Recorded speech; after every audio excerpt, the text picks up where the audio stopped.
Hey everyone, it's Miss Brockler's daughter Grace. I hope that everybody is staying safe and healthy. Today I'm going to be reading Super Red Riding Hood by Claudia Dallavia. Not far from here, near a small forest, lives a girl named Ruby. Ruby's favorite color is red. She loves red berries, her red boots, and especially her red cloak her grandma made for her.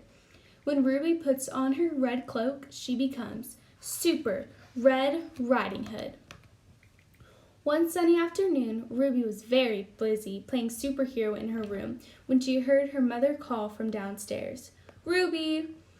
"Is it something important, Mom?" she called. "It sure is. Looks like Super Red Riding Hood has an important mission," Ruby declared. She threw on her red cloak and grabbed her flashlight. A superhero must be prepared for anything. "You've been indoors all day," her mother said. "Why don't you go pick some raspberries to have with your snack?" This did not sound like an important mission to Ruby, but she could see that her mom meant business. Ruby kissed her mom goodbye and set out on the path to the raspberry bushes, with her lunchbox in hand. "The woods are deep and dark and full of danger," Ruby said to herself. "But Super Red Riding Hood is never scared." Ruby was marching along bravely when, oh no! Ruby's big red rubber boot almost crushed a tiny snail in the middle of the path. "This is a dangerous place for a little snail," she said. "Luckily, Super Red Riding Hood is here to rescue you."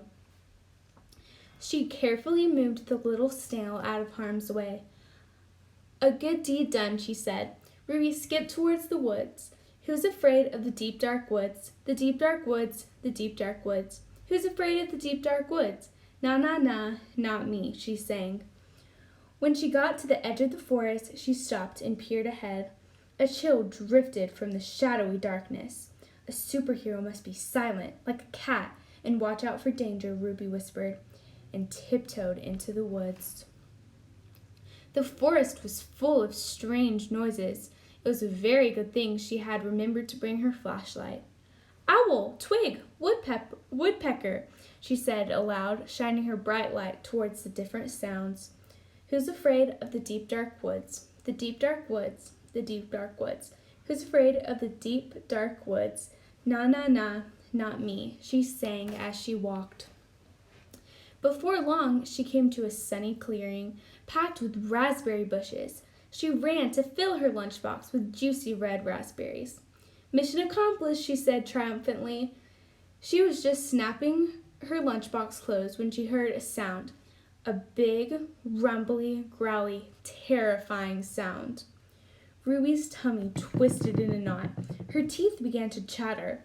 A superhero must be brave, she reminded herself. "Who's afraid of the wolf?" He towered over Ruby, looking frightful, with his sharp claws, his yellow fangs, and his bushy tail swishing from side to side. The wolf inched closer. Soon he got so close to Ruby, she could feel his steamy breath on her face. Excuse me, I'd like to get by," Ruby said, in a voice smaller than she would have liked. The wolf didn't move. He grinned in a crackly growl. "Where are you going all alone in this big, dark forest?" Ruby narrowed her eyes and peered at the shaggy beast. "Why do you want to know?"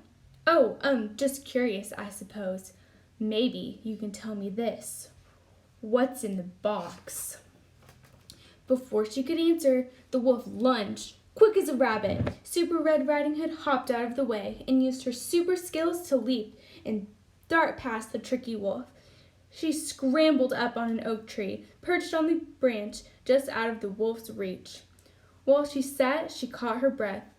The grumbly wolf sulked around the trunk of the tree.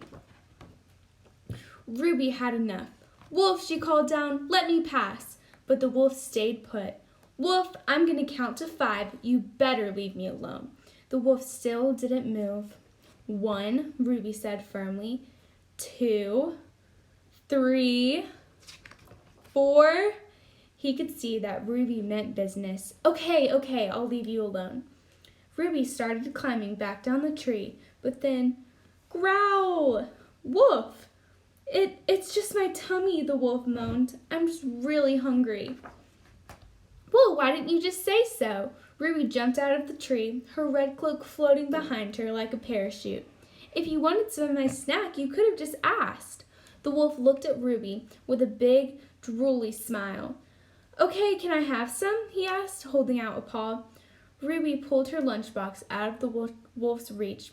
Not so fast, wolf. You really scared me before, snarling at me with your big fangs and those sharp claws. The wolf's ears dropped. He looked at the ground. I'm sorry, he said. Ruby took a long look at the sad, hungry wolf. Ah, forget about it, she said at last. The wolf perked up. Please, he added politely. A superhero is always helping those in need, so Super Red Riding Hood did what any superhero would do. She popped open her lunchbox and shared the juicy berries. As Ruby and the wolf snacked together under the big oak tree, Ruby remarked, I didn't know wolves liked raspberries. Oh, yes, the wolf said cheerfully. They're our favorite. The wolf sat thinking for a while as he munched. I didn't know little girls could be superheroes, he said. Oh, yes, said Ruby with a wide smile. We can. The end.